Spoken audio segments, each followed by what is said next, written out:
The story kicks off in the schoolyard where students are dutifully performing their morning exercises, except Bolin, who is far too occupied staring at his lifelong crush, Jenny. His gaze clings to her as if gravity itself is assisting him, and even his best friend keeps signaling him to stop before he does something foolish.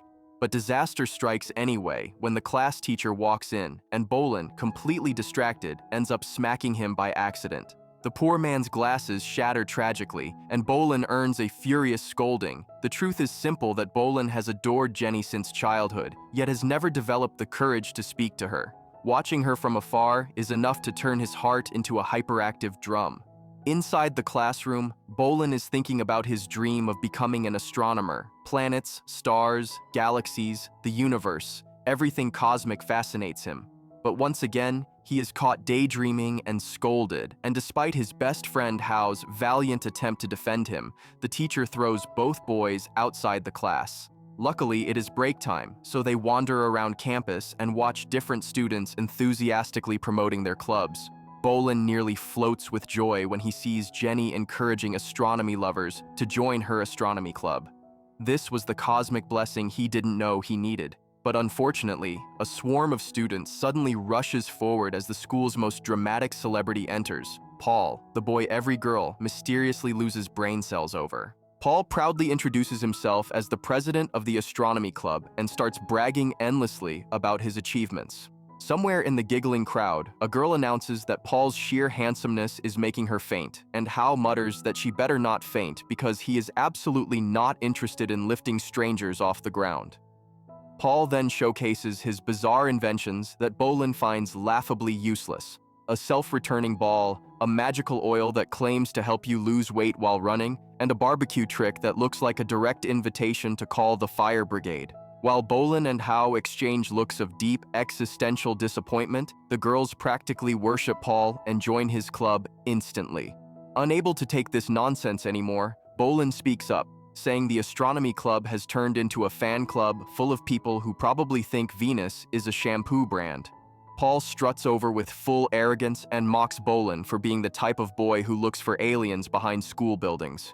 Insecure about losing his spotlight, he refuses to let Bolin join and even pushes him away. Jenny quietly watches all this with disappointment because she genuinely wanted Bolin to be a part of the club. Later, as Bolin and Hao are passionately bad-mouthing Paul, the school bully Jian appears and demands to know what alien discussion they were having. Bolin boldly says Jian can't bully him forever, but Jian still punches him for nostalgia's sake. Bolin quickly spots the class teacher walking by, and in a desperate attempt to escape, launches a ball directly at the poor man, then bolts out of the scene. The teacher's freshly taped glasses shatter yet again, and he starts shouting at Jian. Terrified, Jian runs away too. After multiple failed attempts to catch them, Jian gives up. Meanwhile, Bolin sneaks off, changes his shirt, and blends into a group of kids. While sitting there, Bolin notices his stepbrother Momo trying to sell soft toys to students, but no one is buying anything. Bolin advises a kid to buy one and give away his extra red ribbons. The kid refuses until he demands Bolin's expensive watch in exchange, a level of bargaining skill that could get him hired by luxury brands. Bolin reluctantly agrees. Later, the same soft toy ends up in Bolin's hands again, and Momo comes running to thank him for helping. Their mother arrives soon after, kindly inviting Bolin to dinner with them. She had married a wealthy man and no longer lived with Bolin and his father. Before Bolin can answer, his father storms in, declaring that Bolin will not go with them because he already plans to take him to an even more expensive restaurant, one of those fatherly lies powered entirely by ego. To top it off, he hands Bolin a stack of money for dramatic effect. Bolin's father deeply resents his ex-wife for abandoning him during hard times and marrying rich, so he keeps Bolin away from her. When they get home, he cooks dinner for Bolin and immediately asks for the money back. Bolin is stunned. First, no restaurant, then the money-snatching betrayal. His father unapologetically says the theatrics were necessary, and Bolin reluctantly hands back every hidden stash. Then he is ordered to begin piano practice immediately. Bolin's father dreams of turning him into a famous pianist, while Bolin's real passion is astronomy. Their daily arguments are practically a household tradition. Furious, Bolin retreats to his room and angrily vandalizes his father's photo before calming down and beginning his piano practice. Suddenly, a strange glow appears at the window, reflecting in the soft toy's eyes. A bizarre sound echoes through the room as if something has entered. Bolin turns around but sees no one. When he turns back, the soft toy is standing upright, looking at him and casually greeting him. Bolin screams and attacks the toy as if it were a miniature demon. When his father rushes in, Bolin tells him the toy can move and talk. His father listens calmly, then proceeds to beat the poor toy mercilessly, displaying every fighting move he learned from movies. He proudly tells Bolin to call the police because he has captured the intruder. Bolin now realizes his father simply thinks he is faking everything to avoid piano practice and mocking him. So after scolding him again, his father leaves. The moment the door closes, the toy moves again. Bolin nearly collapses in fear and decides the only logical solution is to destroy the toy. But the toy is unexpectedly agile and dodges every attack. Bolin turns the room into a disaster zone, yet the tiny panda survives every attempt. Now angry, the toy starts chasing Bolin, who runs for his life. Bolin's father stormed into the room just as the furious panda toy was about to attack and immediately launched into another round of scolding. He warned Bolin that if he didn't begin piano practice within 10 seconds, the consequences would be unpleasant. Bolin stood there panicking until the panda casually hopped onto the piano stool and started playing flawless music. Bolin's eyes widened in disbelief, while his father, convinced his son was finally improving, calmed down with the satisfied smile of a man who believed his parenting was working. Bolin, however, was left wondering whether he was hallucinating or whether this creature was genuinely trying to help him. Moments later, the panda lifted several objects into the air with an effortless magical gesture, clearly attempting to impress Bolin and prove that it meant no harm. In fact, it simply wanted to be his friend. And strangely enough, Bolin began to enjoy this surreal spectacle, the entire room filled with music while books, pencils, and even his socks floated like they were performing a ballet. When everything finally settled, Bolin tried speaking to the panda, who revealed, quite casually, that it had come from a planet called Alpha 18. It explained that it could not appear in its true form and required an earthly object to serve as a temporary body. It also mentioned, with almost academic pride, that it could speak every language on Earth. Bolin, stunned, asked if that meant it was an alien, and the panda responded that Bolin could call it that, though from its perspective, Bolin was just as alien. Bolin practically glowed with excitement. He had wanted to meet an extraterrestrial all his life. The creature then added that it had come for Bolin specifically to protect him from anyone who troubled him or distracted him from his dreams. When Bolin asked its real name, the alien recited something so absurdly long and unpronounceable that Bolin immediately declared he would call it Mozart. The alien clearly believed the name lacked artistic depth, but accepted it anyway. To entertain him further, Mozart created a floating pathway out of Bolin's books, forming a magical bridge that led into a shimmering portal. Though terrified, Bolin stepped onto it. Everything was breathtaking until Bolin impulsively grabbed a strange antenna-like piece sticking out of Mozart's head. The bridge shattered instantly, sending Bolin plummeting, but Mozart caught him mid-fall and sternly forbade him from ever touching that part again. Later that night, after Bolin finally collapsed asleep, Mozart stood by the window and initiated Phase 1 of its secret mission. It had exactly 2 months to complete it. The next morning, Bolin frantically searched for him, eventually finding him squeezed inside the cupboard. Bolin begged him not to wander outside while he was at school, but Mozart rejected every instruction with the rebellious confidence of someone who had never been grounded in his life. On the school bus, Bolin discovered to his horror that Mozart had hidden in his backpack. He scolded him, but Mozart only complained that Earth was unbearably noisy, a legitimate observation considering the bus sounded like a zoo on wheels. In class, Bolin stuffed Mozart inside his desk, but Mozart kept poking until Hao caught on that something suspicious was happening. He cornered Bolin later and demanded to know what he was hiding: a rabbit, a cat, or perhaps something cursed.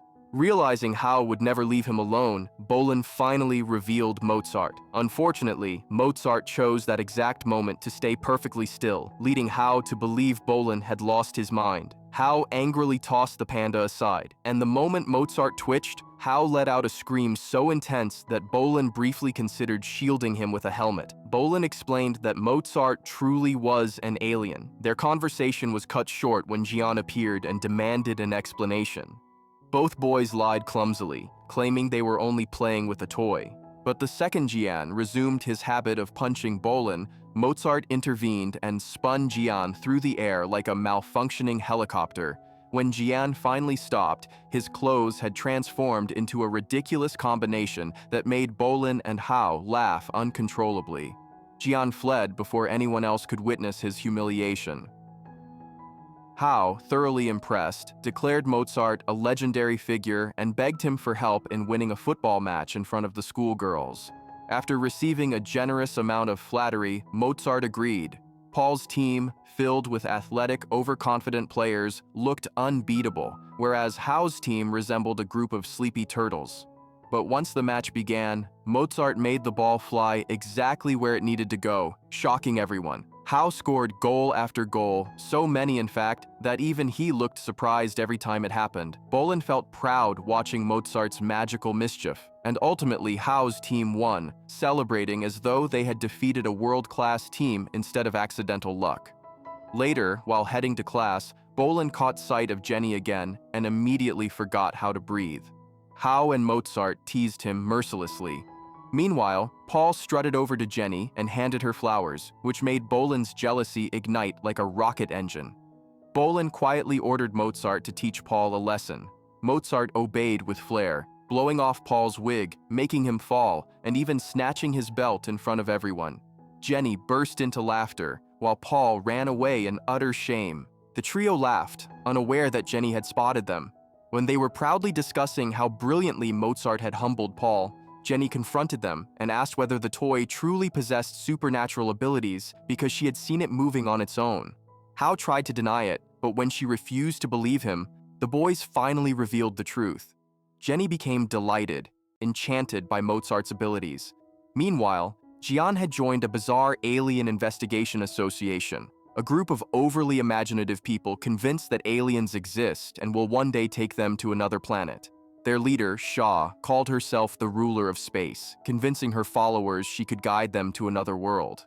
But in reality, she was just scamming gullible people with cosmic storytelling. Later, Bolin, Hao, Jenny, and Mozart visited a massive water tank. Jenny expressed her wish to see the view from the top. Mozart happily created stone steps, and the four climbed up and admired the breathtaking scenery. Bolin felt genuinely happy. He had finally become close to the girl he'd adored for so long. At home, Bolin's father suddenly froze. Someone was playing exceptionally beautiful music. Curious, he opened the window and saw Bolin sitting by his side. Naturally, he assumed that Bolin had finally unlocked some hidden musical genius. Proud of his talented son, he didn't scold him at all that day. When night fell, Mozart once again contacted his planet, reporting confidently that the mission was progressing smoothly. His actual goal was simple, yet enormous. He needed to push Bolin toward astronomy because in the future, Bolin would accomplish something so monumental that it would benefit both Earth and Mozart's home world. But since Bolin's father was actively blocking Bolin from becoming an astronomer, Mozart made a drastic decision. He thought that the simplest solution was to remove Bolin's father from the equation entirely. In other words, kill him. The next scene showed Bolin returning home with his grandfather, who had just come back from the retirement home and was being sweetly waved off by a crowd of old ladies. Apparently, Grandpa was the unofficial heartthrob of the retirement center. Meanwhile, Bolin's father was still in the car when Mozart tried to assassinate him and failed spectacularly. Later, when Bolin's father was taking a bath, Mozart tried again and failed again, this time injuring himself in the process. Bolin's father, blissfully unaware, continued his routine. Mozart then decided dramatic attacks weren't working, so he'd strike from behind. He lifted a knife, ready to strike just when Bolin rushed in and grabbed it. His father assumed Bolin was fooling around and scolded him out of the bathroom. Soon after, Bolin had Mozart tied up like a criminal during an interrogation scene, demanding to know who he really was and why he tried to kill his father. Mozart sheepishly replied that he only did it because Bolin's father kept forcing him to learn piano, and Mozart wanted to protect him. Bolin warned him firmly that if he ever tried harming anyone again, their friendship would end. The next day brought a new concern. Jian's father arrived at school, worried because Jian hadn't come home since the previous day. A student explained that Jian had been secretly attending meetings of an alien believer association. Jian's father then admitted that everything was his fault. When Jian was 5 and lost his mother, the father had lied and told him she had traveled to another planet and would return one day. Ever since, Jian had been obsessed with aliens and space. Bolin overheard this and suddenly understood why Jian always asked him alien-related questions. Determined to help, Bolin, Hao, and Jenny decided they would find Jian. With Mozart's help, they tracked him down. He was sitting dangerously high up on a structure, convinced that his mother would descend from the sky to take him away because it was his birthday. Bolin panicked and begged Mozart to do something before Jian fell. Mozart appeared in front of Jian dressed as a superhero because he had no idea how humans perceived aliens and assumed capes were mandatory. Mozart told Jian that he was an alien sent by Jian's mother. Jian's eyes lit up with hope as he asked Mozart to take him to her. Mozart gently explained that Jian's mother was busy with an important mission helping aliens, so she couldn't return yet. Jian became emotional, imagining his mother as a cosmic superhero saving galaxies. Just as he agreed to wait a few more years, he suddenly lost balance and slipped. Mozart caught him in time, saving his life. Unbeknownst to them, the entire rescue was recorded by members of the Alien Association, who were stunned to see a real extraterrestrial. After bringing Jian safely down, Bolin called his father, who was overcome with relief seeing Jian unharmed. Meanwhile, the association members rushed to Shaw, their self-appointed space leader, and showed her the footage. She was stunned and immediately ordered her people to capture the alien and gather information about the children. The next day, Bolin's father invited a renowned piano master home to test Bolin's skill. Bolin panicked as Mozart couldn't help him now and he hadn't practiced in ages. His performance was terrible. His father looked devastated, the master left in anger, and Bolin was scolded yet again. Their argument escalated into the usual clash, Bolin wanting to be an astronomer, and his father refusing to accept it. Finally, his father made a deal. If Bolin could qualify for the finals of an upcoming piano competition, he would never force him to play piano again, and would let him choose astronomy. Bolin agreed instantly, except he still didn't actually know how to play. Mozart then took him outside and gave him an Obolinja glowing orb. The moment Bolin swallowed it, every sound around him became painfully loud. At first he panicked, overwhelmed, but soon he learned to control his hearing. He began to enjoy it as he could hear every tiny detail, every vibration, every note. With his new heightened senses, he started practicing piano again and slowly began to excel. His performances became phenomenal. Judges praised him endlessly. Bolin started gaining fame. His name even appeared in newspapers. His father felt proud for the first time in a long while. Eventually, Bolin secured his place in the finals. He wasn't just playing music anymore. He was expressing his soul, showing unique styles the judges had never seen. Bolin finally reminded his father of their deal, but his father cleverly twisted the conversation, convincing Bolin that backing out now would be foolish and that winning the competition would fulfill his lifelong dreams. Bolin reluctantly agreed and stepped onto the stage for the finals. The hall was filled with people cheering for him. Instead of playing the piece his father had demanded, Bolin played a completely original composition from his heart. His music echoed with freedom, rebellion, and self-discovery.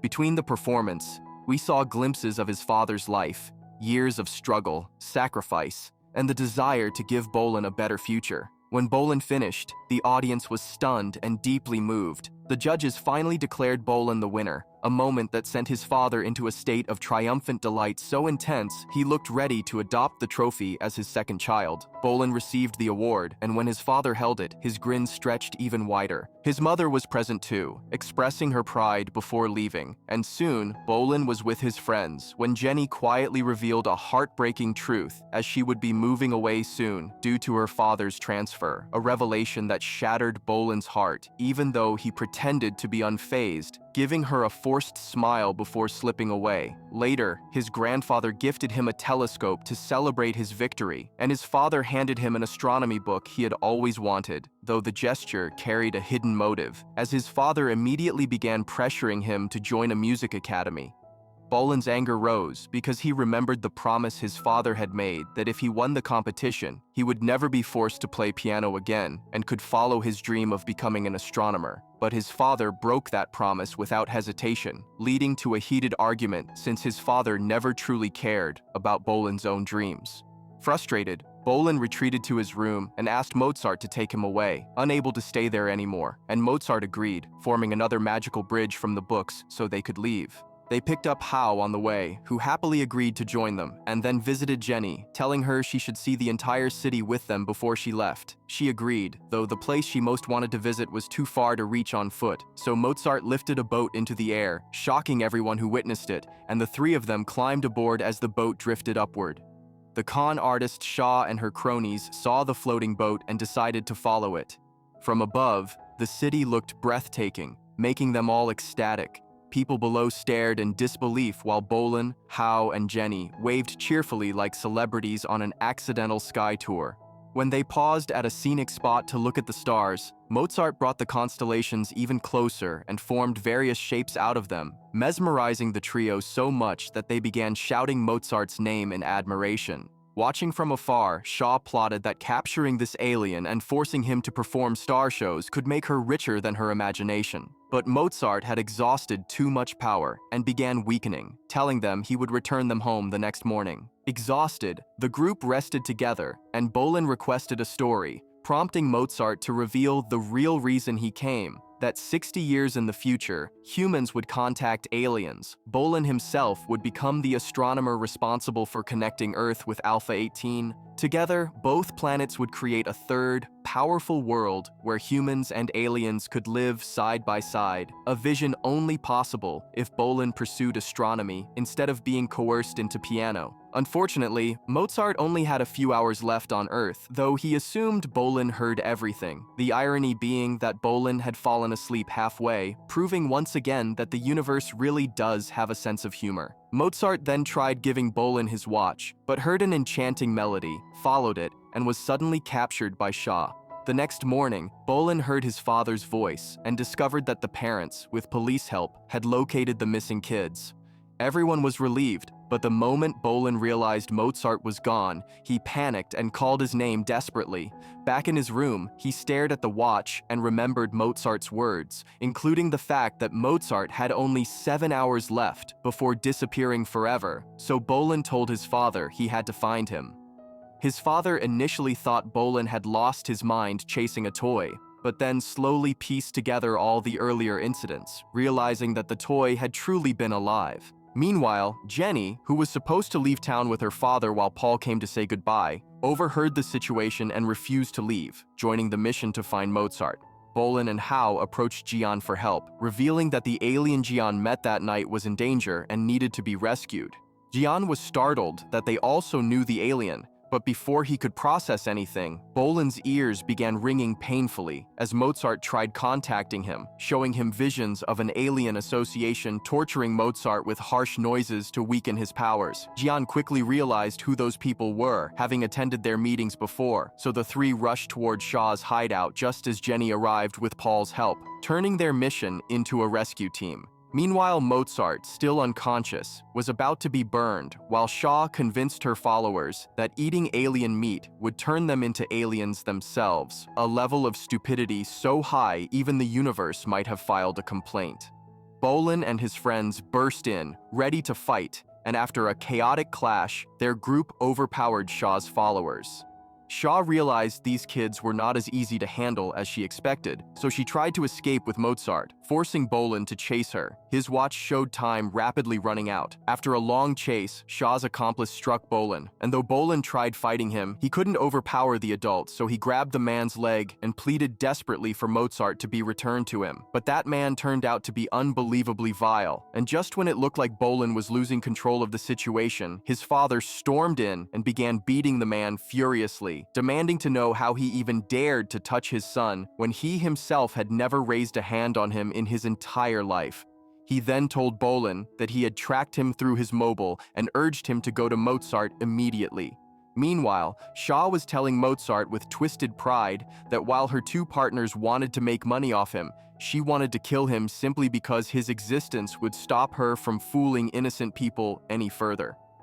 Bolin arrived just in time and told Shaw to stop, and his father followed, apologizing to Bolin with a trembling voice, admitting that he had been a terrible father who never believed his son and kept forcing him away from his real dreams. He promised that he would never again push Bolin into piano, but would instead help him become an astronomer. Bolin was overwhelmed with relief, and all of Bolin's friends rushed in too, and a heated argument broke out among them all, emotions running high. But Shaw remained stubborn even in the chaos and heartlessly hurled Mozart into the fire.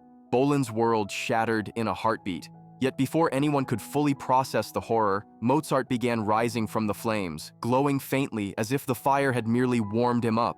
Everyone gasped in disbelief. His mission, it turned out, was now complete, because Bolin's father had finally agreed to let his son follow his true path. With a dramatic flourish, Mozart singed Shaw's clothes and sent her tumbling aside, a moment so poetic that even gravity seemed to clap in approval. He then fell forward, and Bolin instinctively caught him, holding him close. Mozart assured him that he would return someday. Bolin broke down, and when Mozart quietly asked whether he too was considered part of Bolin's family, Bolin nodded through tears and said that he absolutely was. Mozart glowed with happiness, finally feeling like he belonged to someone. The atmosphere was deeply emotional when a spaceship descended, gently lifting Mozart away. But when everything calmed, an eerie truth settled in. No one except Bolin and his father remembered Mozart or anything related to him. Everyone stood confused, wondering why they were even gathered there. The only memory that remained was Bolin's father's promise to let him become an astronomer. With that lingering truth, they all left with quiet relief. A jump in time showed Bolin narrating that school life had been smooth lately, and his father was giving him unwavering support. Jenny had moved away with her father, and Bolin missed her deeply, but he still had the constant feeling that another friend, someone extremely special, was missing from his life, yet he could not recall who it was. Just then, Howe appeared and mentioned that the woman named Shaw had been arrested for scamming people. Bolin felt a fleeting sense of familiarity at her name, though he could not place her at all. The story seemed complete, but delivered one last twist. In a mental hospital, several people lay unconscious, and the shadowy silhouettes of aliens slowly approached. They had come to meet Shaw. Terrified, she assumed they were Mozart's siblings, but the aliens clarified that they were his enemies, and the enemy of their enemy could very well be their ally. Their purpose was grim. They had arrived from another planet to kill Bolin and prevent the future from unfolding. They asked Shaw if she was willing to join them. Delighted by the offer, she accepted and became part of their alien squad. With that chilling scene, the story came to an end.